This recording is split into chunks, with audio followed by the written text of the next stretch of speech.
53. 비유로 말씀하시는 이유. 보아도 보지 못하고 씨 뿌리는 자의 비유를 제자들에게 설명하심. 성경 말씀. 마태복음 13장 10절에서 23. 제자들이 예수께 나와 이르되 어찌하여 그들에게 비유로 말씀하시나이까. 대답하여 이르시되 천국의 비밀을 아는 것이 너희에게는 허락되었으나 그들에게는 아니 되었나니 무릇 있는 자는 받아 넉넉하게 되되 없는 자는 그 있는 것도 빼앗기리라. 그러므로 내가 그들에게 비유로 말하는 것은 그들이 보아도 보지 못하며 들어도 듣지 못하며 깨닫지 못함이니라. 이사야의 예언이 그들에게 이루어졌으니 일러스되 너희가 듣기는 들어도 깨닫지 못할 것이요 보기는 보아도 알지 못하리라. 이 백성들의 마음이 완악하여져서 그 귀는 듣기에 둔하고 눈은 감았으니 이는 눈으로 보고 귀로 듣고 마음으로 깨달아 돌이켜 내게 고침을 받을까 두려워함이라 하였느니라. 그러나 너희 눈은 봄으로 너희 귀는 들음으로 복이 있도다. 내가 진실로 너희에게 이르노니 많은 선지자와 의인이 너희가 보는 것들을 보고자 하여도 보지 못하였고 너희가 듣는 것들을 듣고자 하여도 듣지 못하였느니라. 그런즉 씨 뿌리는 비유를 들으라.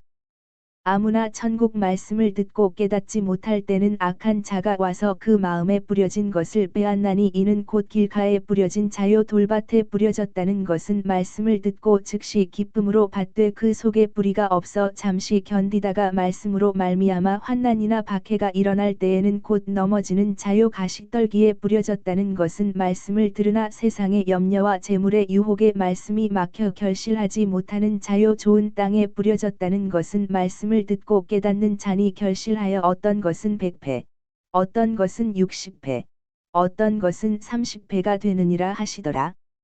PMG 말씀. 3. 공생활 둘째 해 40. 베드로의 집 부엌에서 교훈과 세례자가 붙잡혔다는 기별. 다시 베드로의 집 부엌이다. 생선과 고기, 치즈, 말랐거나 시든 과일, 꿀을 바른 푸아스, 고급 밀가루로 만든 비스킷의 일종, 남은 것들이 담긴 접시들이 우리 토스카나 지방의 반죽통 같은 일종의 찬장에 쌓여 있는 것으로 보아 식사가 푸짐했던 모양이다. 포도주 항아리들과 잔들이 아직 식탁 위에 어지럽게 놓여 있다.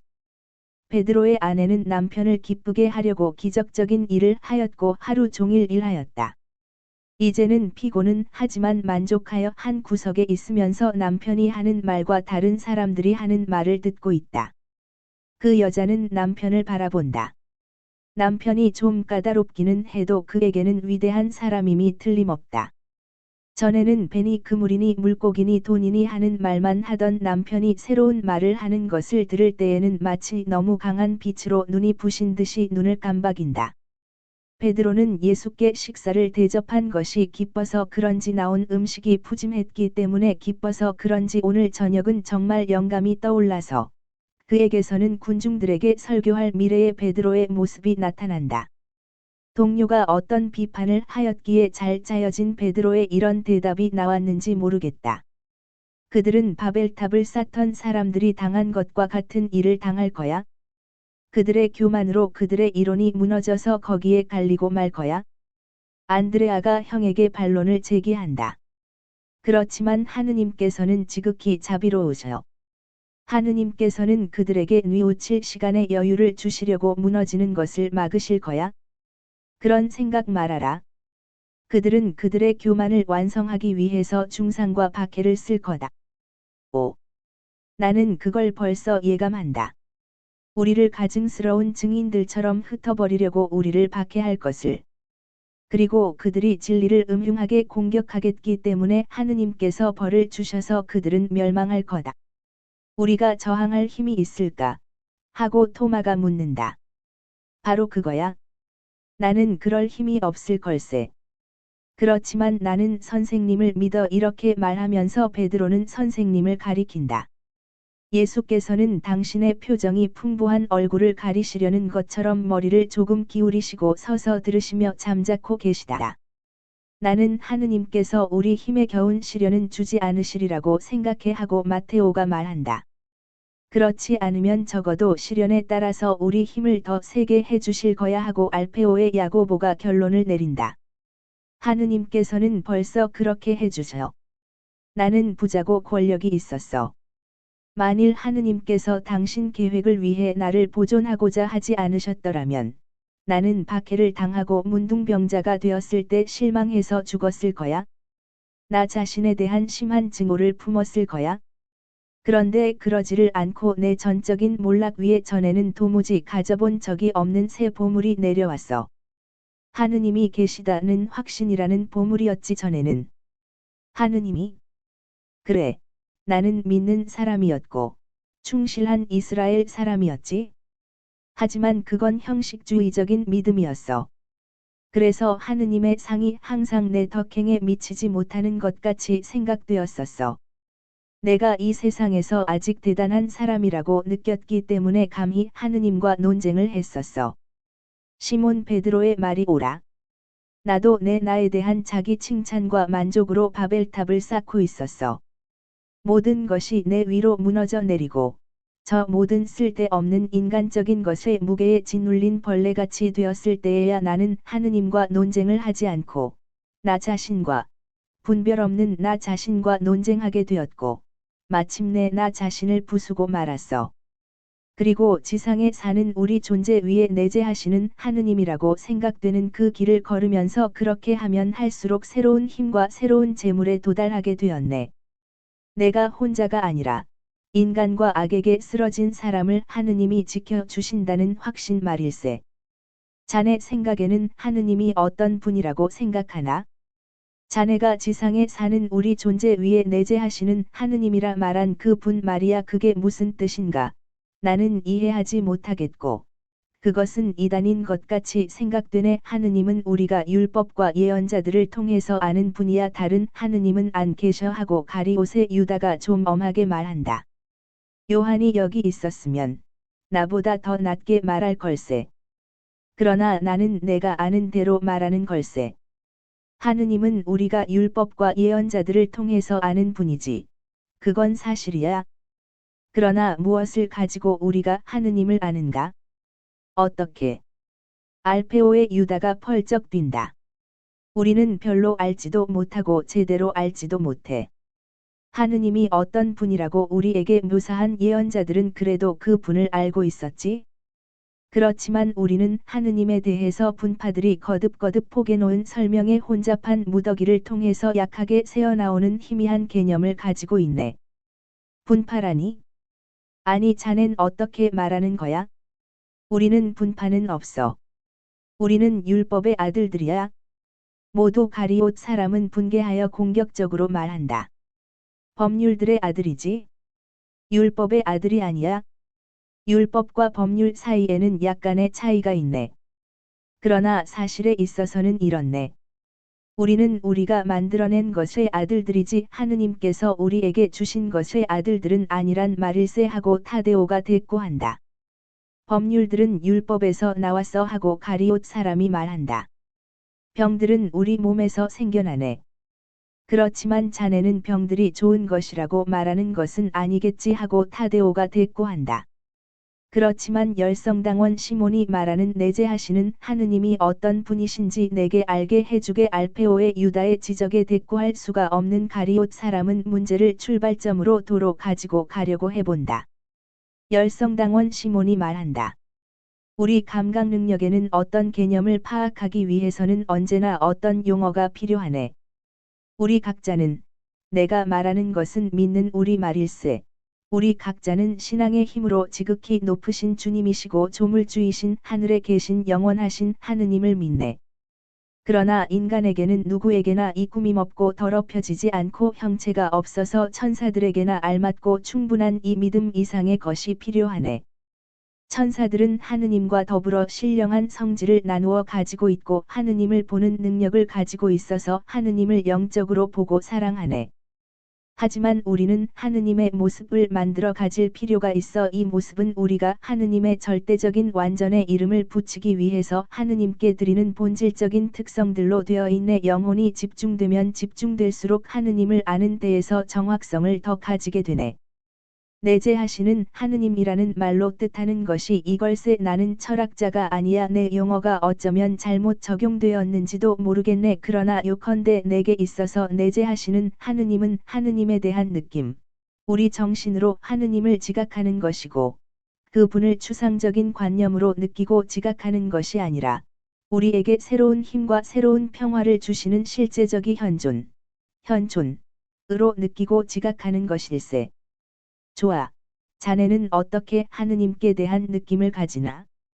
믿음으로 느끼는 것과 내재로 느끼는 것 사이에 어떤 차이가 있나?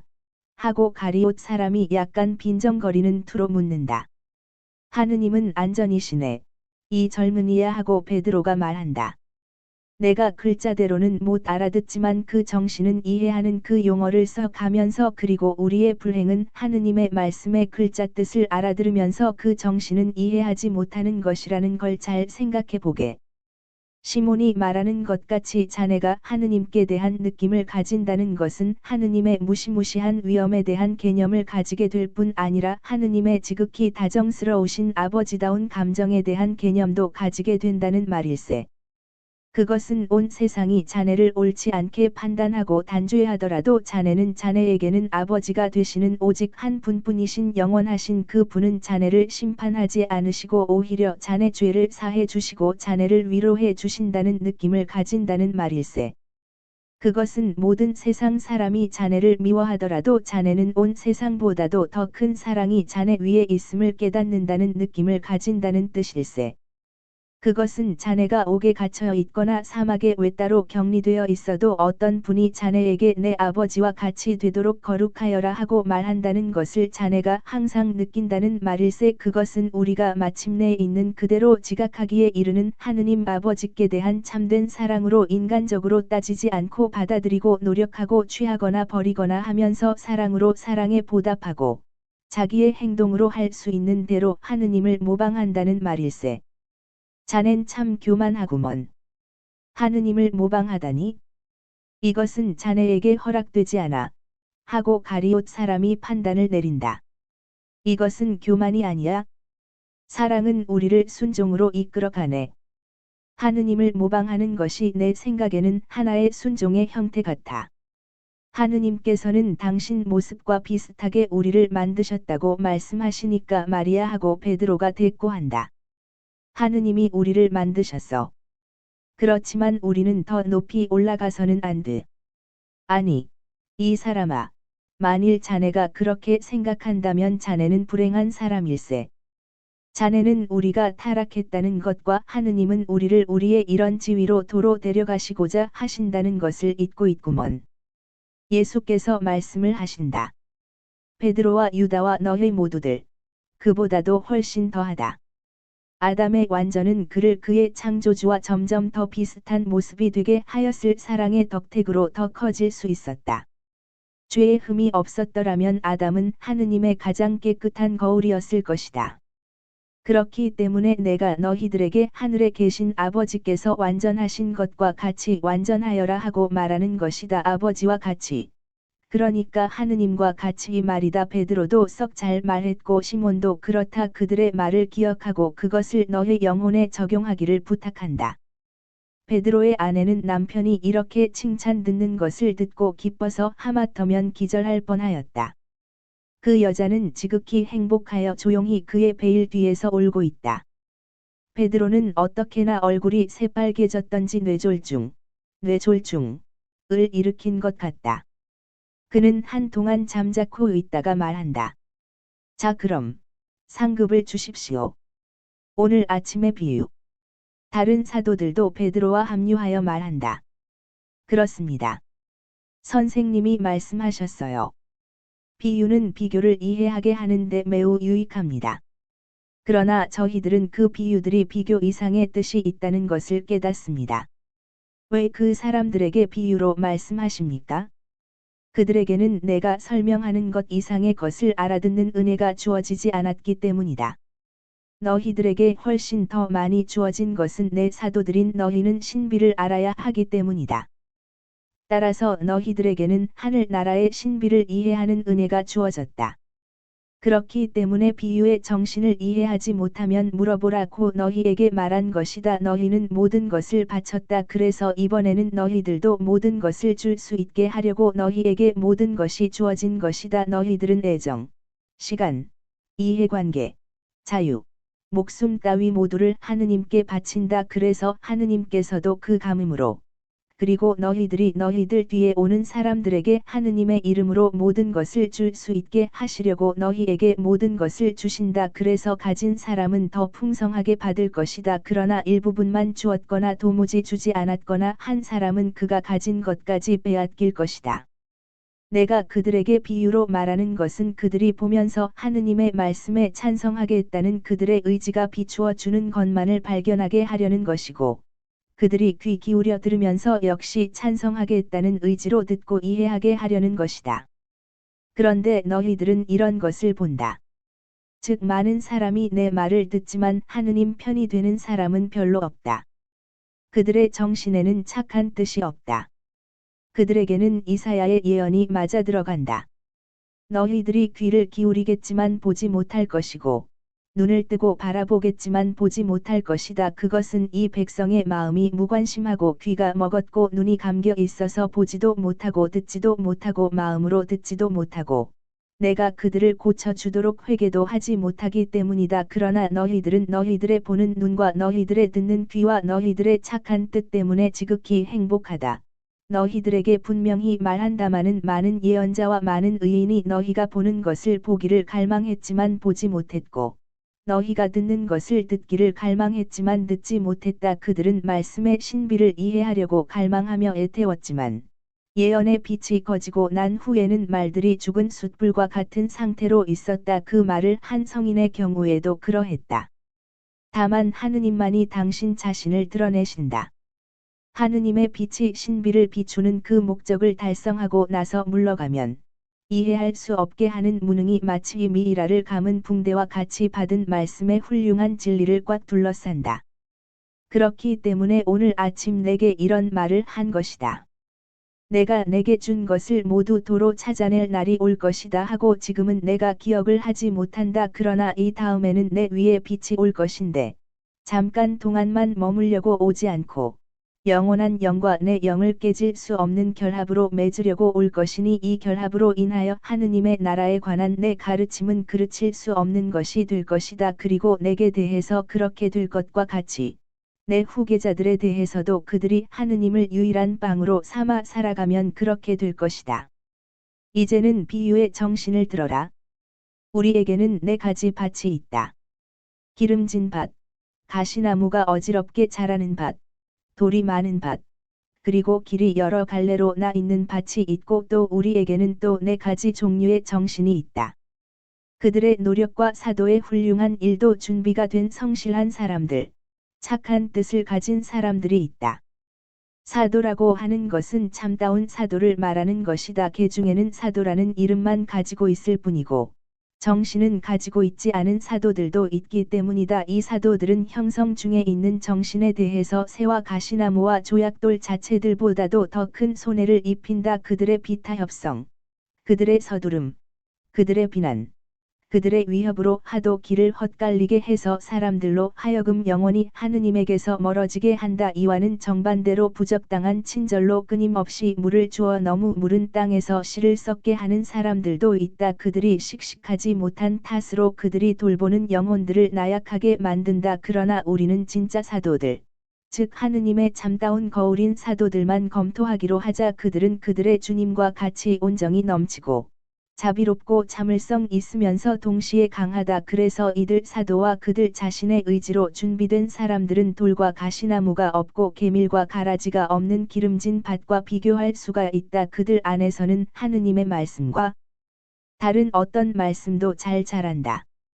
씨 하나에서 곡식포기 하나가 나오고 거기에서 이삭들이 나와 여기서는 100%, 저기에서는 60%, 또 저기에서는 30%를 낸다. 나를 따르는 사람들 중에 그런 사람이 있느냐? 물로 있다. 그리고 그들은 성인이 될 것이다. 그들 가운데에는 모든 계급에 속한 사람과 모든 나라 사람이 다 있다. 그 중에는 이방인들도 있을 것이지만 그들은 그들의 착한 뜻으로, 다만 그들의 착한 뜻으로 또는 그 착한 뜻과 그들을 내게 준비시켜 주는 어떤 사도나 어떤 제자의 착한 뜻으로 100%를 낼 것이다. 가시덤불이 덮인 밭들은 태만으로 인해서 좋은 씨를 덮쳐 눌러 죽이는 개인적인 이해관계라는 가시덤불이 얼기설기 파고들게 내버려둔 밭들이다. 자기를 항상 살펴야 한다. 5. 이제는 내가 형성되고 씨가 뿌려졌으니 영원한 생명의 씨를 낼 것이라고 안심할 수 있다는 말은 절대로 하지 말아야 한다. 스스로 경계해야 한다. 선과 악 사이의 싸움은 계속적이다. 너희들은 어떤 집안에 자리 잡은 개미떼를 본 일이 있느냐? 그놈들이 화덕에 올라온다. 그러니까 주부는 거기에 음식을 남겨두지 않고 식탁에 올려놓는다. 개미들은 공기 냄새를 맡고 식탁을 공격한다. 여인은 음식을 찬장에 넣는다. 그러니까 개미들은 열쇠구멍으로 해서 들어간다. 여인은 음식을 천장에 달아맨다. 그러니까 개미들은 벽과 작은 들보를 거쳐 먼 길을 걸어가서 그늘 타고 내려와 먹어치운다. 여인은 개미들을 태우고 독을 쳐서 죽인다. 그리고는 그놈들을 다 죽였다고 생각하고 안심한다오. 그러나 감시하지 않으면 정말 깜짝 놀라게 된다. 방금 태어난 개미들이 나온다. 그래서 모든 일을 다시 시작해야 한다. 사람이 사는 동안은 늘 이렇다. 스스로 경계해서 나쁜 풀은 나오기가 무섭게 뽑아버려야 한다. 그렇지 않으면 가시나무로 천장을 만들다시피 해서 씨를 말려 죽인다. 현세적인 걱정과 재산의 기만 따위는 가시나무를 얼기설기 뒤얽히게 해서 하느님이 씨 뿌리신 싹을 덮어서 이삭을 만들지 못하게 막는다. 이제는 돌이 쫙 갈린 밭들을 보아라.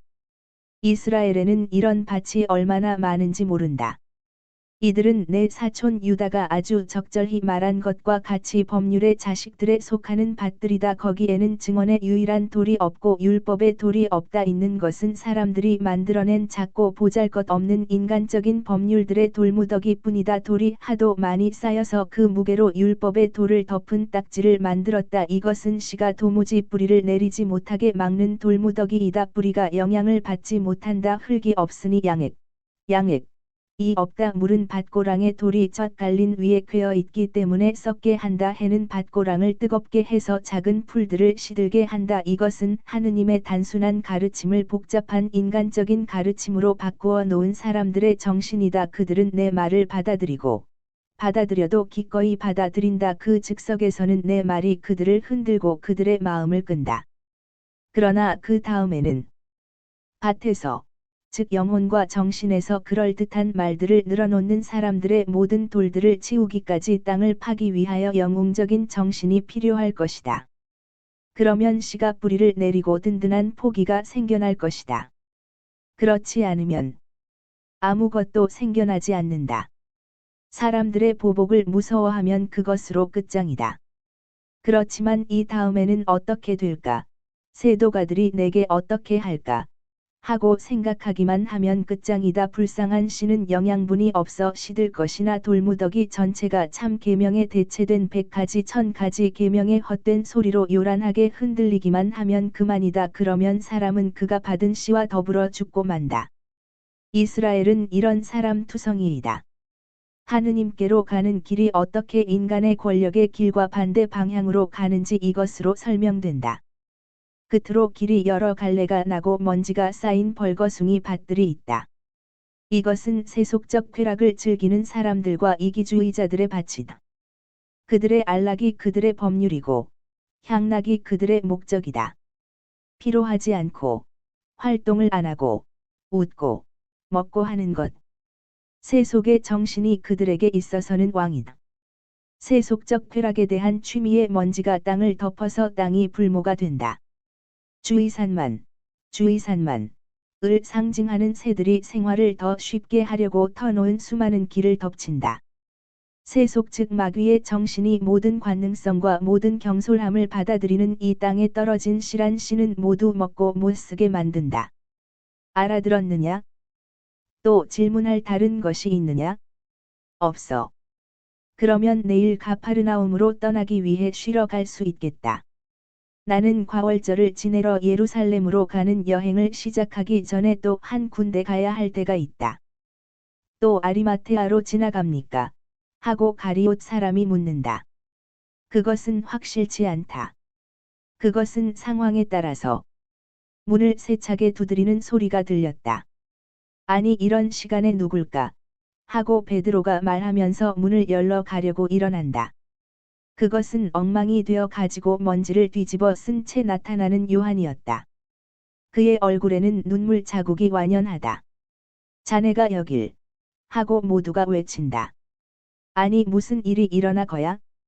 일어나신 예수께서는 다만 어머니는 어디 계시냐? 하고만 물으신다. 요한은 도움을 받기 위한 것처럼 팔을 내밀고 나와 선생님 발 앞에 가서 무릎을 꿇으며 말한다. 어머님은 안녕하십니다. 그러나 저와 마찬가지로 또 많은 사람과 마찬가지로 눈물에 젖어 계십니다. 그리고 선생님께 우리 쪽에서 요르단강을 따라 오시지 말라고 부탁하십니다. 어머님은 이 때문에 저를 이리로 도로 보내셨습니다. 그것은 선생님의 육촌 요한이 붙잡혔기 때문입니다. 그러면서 요한은 운다.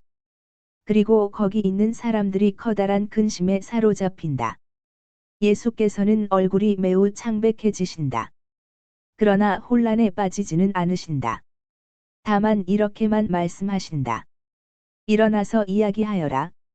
저는 어머님을 모시고 여자들과 같이 남쪽을 향해 갔습니다. 이사학과 티몬도 저희와 함께 있었습니다. 여자 3사람, 남자 3사람이었습니다. 저는 어머님을 요한에게 모시고 가라고 하신 선생님의 명령을 따랐습니다. 선생님은 그것이 마지막 하직 인사라는 것을 알고 계셨지요. 그것이 마지막 하직 인사가 되리라는 것을. 지난 며칠 동안의 뇌우 때문에 저희들은 몇 시간 동안을 지체했습니다. 그러나 요한이 어머님을 다시는 못 뵙게 되는 때에는 그것으로 충분했습니다. 저희가 도착한 것은 정오였었는데 요한은 첫 딸기 우는 꼭두새벽에 잡혀갔었습니다. 아니, 어디로? 아니, 어떻게? 누가? 그의 동굴에서 모든 사람이 묻는다. 모두가 알고 싶어한다. 요한은 배신을 당했습니다. 그를 배신하는 데 선생님의 이름을 썼습니다. 정말 추악한 짓이로구먼. 하지만 그게 누구였대? 하고 모두가 부르짖는다. 그러니까 요한은 몸을 떨면서 공기조차도 들어서는 안 될 이 소름 끼치는 말을 아주 작은 목소리로 말한다. 그 제자 중 한 사람. 마음의 동요가 극도에 달한다. 어떤 사람들은 저주하고, 어떤 사람들은 울고, 또 어떤 사람들은 멍하니 조상처럼 움직이지 않고 있다. 요한은 예수의 목에 매달리며 외친다. 선생님 때문에 무섭습니다. 선생님 때문에. 선생님 때문에. 성인들에게는 돈 때문에, 돈과 실력자들에 대한 두려움 때문에, 보상의 유혹 때문에, 사탄에 대한 굴복으로 팔리는 배신자들이 있습니다. 1000가지 만가지 때문에. 오. 예수님. 예수님. 예수님. 정말 비통합니다. 제 최초의 선생님. 저를 선생님께 주신 내 요한. 침착하여라. 지금 당장은 내게 아무 일도 없을 것이다. 그렇지만 그 후에는요. 그렇지는 그 후에는요. 저는 저 자신을 보고 이 사람들을 봅니다. 저는 모두가 겁이 납니다. 저 자신도요. 저희들 가운데 선생님의 배반자가 있을 것입니다. 아니 자네 미쳤나? 그러면 우리가 그 자를 갈기갈기 찢어놓지 않으리라고 생각하나? 하고 베드로가 외친다. 그리고 가리옷 사람은 이렇게 말한다. 아이고. 정말 미쳤구먼. 나는 절대로 배신하지 않을 거야. 그렇지만 내가 배신할 정도로 약해진 것을 깨달으면 스스로 목숨을 끊을 거야. 그게 하느님을 죽이는 자가 되는 것보다 나아. 예수께서는 요한의 포옹에서 빠져나오셔서 가리옷 사람을 마구 흔들면서 말씀하신다. 하느님을 모독하는 말을 하지 말아라. 내가 그렇게 되기를 원치 않으면 아무것도 너를 약하게 하지 않을 것이다. 그리고 만일 그런 일이 있게 되면 울어야 하고 하느님을 죽이는 죄에 보태지는 죄를 짓지 말아야 할 것이다. 하느님과의 살아있는 유대를 끊는 사람이 약해지는 것이다. 그리고 머리를 식탁에 얹고 울고 있는 요한에게로 몸을 돌리시고 말씀하신다. 차근차근 말하여라. 나도 괴롭다. 그는 내 친척이었고 내 선구자였다. 저는 요한의 제자들밖에 보지 못했습니다. 비탄에 잠기고 배신자에 대해 경로한 제자들 중에 일부분이요. 다른 제자들은 요한이 죽을 때 곁에 있으려고 옥으로 요한을 따라갔습니다. 하지만 아직 죽지는 않았지? 지난번에 도망할 수 있었어 하고 요한을 많이 사랑하는 열성당원이 그를 위로해 보려고 말한다. 아직 죽지는 않았지만 죽을 거야 하고 요한이 대답한다. 그렇다. 죽을 것이다. 내가 그것을 아는 것과 같이 그도 알고 있다. 아무것도 이번에는 그를 구해내지 못할 것이다. 언제가 될지는 모르겠다. 그가 헤로데의 손에서 살아나오지 못하리라는 것은 안다. 예, 헤로데의 손에서요. 들으십시오. 요한은 우리도 갈릴레아에 돌아올 때에 지나온 에발산과 그리짐산 사이의 협곡 쪽으로 갔답니다. 메시아가 원수들에게 습격을 받아 돌아가시게 됐습니다. 그 분이 선생님께 어떤 비밀을 말하기 위해 선생님을 보겠다고 하신답니다 하고 배신자가 말했기 때문이었답니다. 그래서 배신자와 다른 제자 몇 사람이 같이 떠났답니다. 골짜기 어두운 곳에 헤로데의 군사가 있다가 요한을 붙잡았답니다. 다른 제자들은 도망쳐서 헨론 근처에 남아있던 제자들에게 소식을 전했답니다. 어머님을 모시고 제자들이 있는 곳에 갔을 때는 방금 그들이 도착한 길이었답니다. 그리고 소름 끼치는 일은 배반자가 우리 지방 사람이었다는 것입니다. 그리고 이 음모를 주도한 사람들이 가파르나움의 바리사이파 사람들이라는 것입니다. 그들은 요한을 찾아가서 선생님이 그들 집에 손님으로 가셨었고 거기서 유다로 떠나셨다고 말했답니다. 선생님이 아닌 다른 사람 때문이라면 요한이 피신처에서 나오지 않았을 것입니다.